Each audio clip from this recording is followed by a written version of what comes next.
అందరికీ నమస్కారం. నేను రచ్చబండ కార్యక్రమం పెట్టుకున్నప్పుడు ఇచ్చిన హామీ నిలబెట్టుకునేదానికి చేపడుతున్న కార్యక్రమం.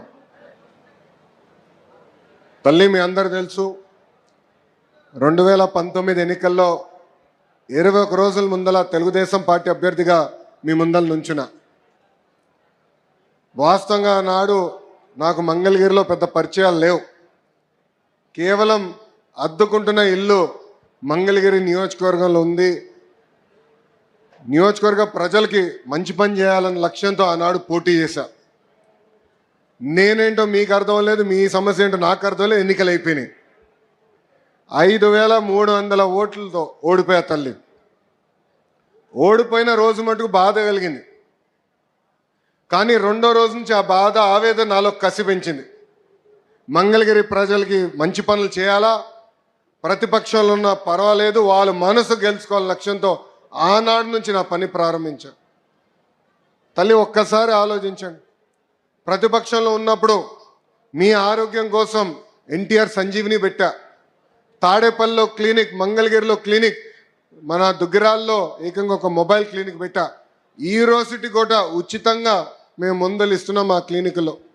రెండోది, ఊర్లో పెళ్లి జరిగితే గౌరవంగా బట్టలు పెడుతున్నాం. ఆనాడు కార్పొరేషన్ స్పందించబోతే ఎవరికైనా నీటి సమస్య ఉందంటే ఉచితంగా ట్యాంకర్లు పెట్టి నీరు మీకోసం అందించాను.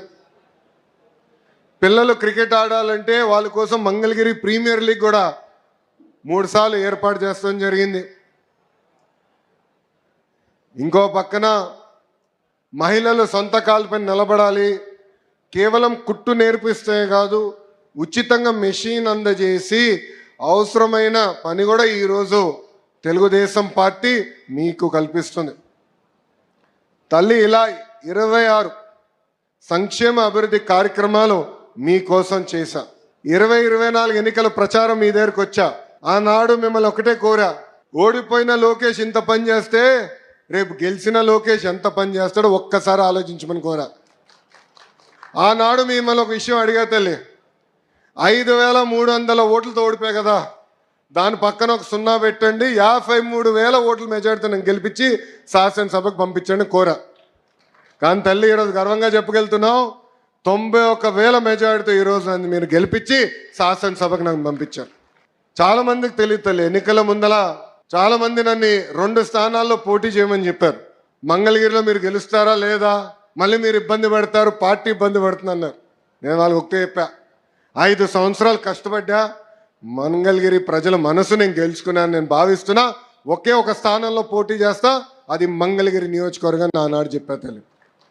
అమ్మా, ప్రచారంలో మీకు చెప్పా, నాకు మీరు ఎంత ఎక్కువ మెజారిటీ ఇస్తే నాకు అంత బలం వస్తుందని, మీకోసం సేవ చేసడానికి బలం వస్తుందని.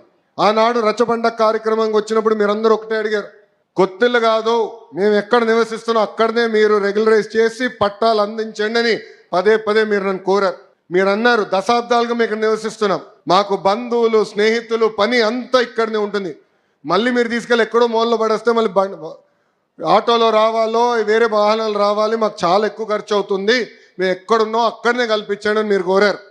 నేను ఆనాడు చెప్పా, 3 రకాలు ఉంటాయి. ఒకటి సులభంగా చేసే భూములు, అది మొదటి సంవత్సరంలో చేస్తానని చెప్పా. రెండోది రైల్వే ఎండోమెంట్, అదొక సంవత్సరం పైన, అంటే సంవత్సరంన్నర పడుతున్నాను.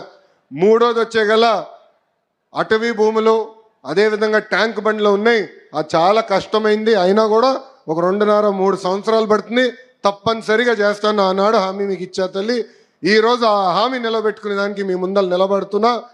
ఆంధ్ర రాష్ట్ర చరిత్రలో ఎక్కడ జరిగిన విధంగా ఒక మంగళగిరి నియోజకవర్గం కోసం జియో తీసుకొస్తే ఆంధ్ర రాష్ట్రంలో పేద ప్రజలందరికీ పనికొచ్చే విధంగా జరిగింది తల్లి. ఇప్పటికీ 7,000 మంది దరఖాస్తు చేసుకుంటే దాంట్లో 4,000 మంది కేవలం ఒక మంగళగిరి నియోజకవర్గం నుంచి ఉన్నారు తల్లి. ఈ 5 రోజుల కార్యక్రమం 3,000 కుటుంబాలకి ఈరోజు ఇంటి పట్టాలు ఇస్తున్నాం. ఆ పట్టాలని మీరు రిజిస్టర్ చేసుకోవచ్చు. ఈ కార్యక్రమం అయిన తర్వాత ఆ పట్టాలని మీరు రిజిస్టర్ చేసుకోవచ్చు. 2 సంవత్సరాల్లో ఆ పట్టాన్ని కూడా అమ్ముకునే హక్కు మీకు ఎన్డీఏ ప్రభుత్వం కల్పిస్తుంది తల్లి. 5 రోజుల్లో సుమారుగా 1,000 కోట్ల విలువైన, అంటే మార్కెట్ వాల్యూ 1,000 కోట్లున్న భూమిని ఉచితంగా ఈరోజు ఎన్డీఏ ప్రభుత్వం మీకు అందజేస్తుంది తల్లి. అంతేగా తల్లి, ఇక్కడ చిల్లపల్లి గారు ఉన్నారు, ఆయన మెడికల్ డెవలప్మెంట్ కార్పొరేషన్ చైర్పర్సన్. దశాబ్దాలుగా మనందరికి ఒక కళ ఉంది తల్లి, అది 100 పడకల ఆసుపత్రి. దశాబ్దాలుగా ఉన్న కళ. ప్రైవేట్ డాక్టర్లు వచ్చి నాకు చెప్పారు హాస్పిటల్ మీరు కట్టాలి అని చెప్పి.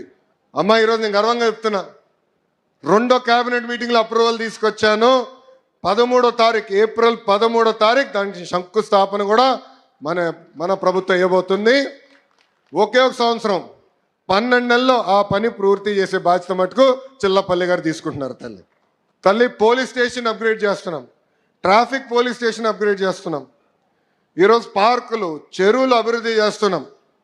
చేనేత సోదరులకి ఒక హ్యాండ్లూమ్ క్లస్టర్ ఏర్పాటు చేస్తున్నాం. మన దగ్గర ఎక్కువ మంది స్వర్ణకారులు ఉన్నారు, వాళ్ళ కోసం ఆనాడే చెప్పా జెమ్స్ జ్యువెలరీ పార్క్. అంటే బంగారం మన ఏమన్నా ఆభరణాలు ఏమన్నా డిజైన్ కానీ తయారీ కానీ అమ్మకాలు మొత్తం ఒక మంగళగిరి నియోజకవర్గంలో జరగాలి. మెరుగైన పని మనోళ్ళకి తెలియాలి, స్కిల్ డెవలప్మెంట్ జరగాలని చెప్పాను. దాన్ని కూడా స్వీకారం చుట్టాం. తల్లి ఇలా అనేక అభివృద్ధి కార్యక్రమాలు మేము చేస్తున్నాం. నాది ఒకే లక్ష్యం, తిరిగి మళ్ళీ మీ దగ్గరికి వచ్చినప్పుడు ఏ హామీలైతే నేను ఇచ్చానో మంగళగిరి నియోజకవర్గంలో అది నిలబెట్టుకుని వస్తానని ఈ సభాముఖం మీ అందరికీ నేను మళ్ళీ హామీ ఇస్తున్నా. మీరు ఏ బాధ్యత అయితే నా పైన పెట్టారో అది ముందలు తీసేందుకు నేను సిద్ధంగా ఉన్నా. ప్రతి మంగళగిరి ప్రజల్ని నా గుండెల్లో పెట్టుకుని నేను కాపాడుకుంటా, నిలబెట్టుకుంటా.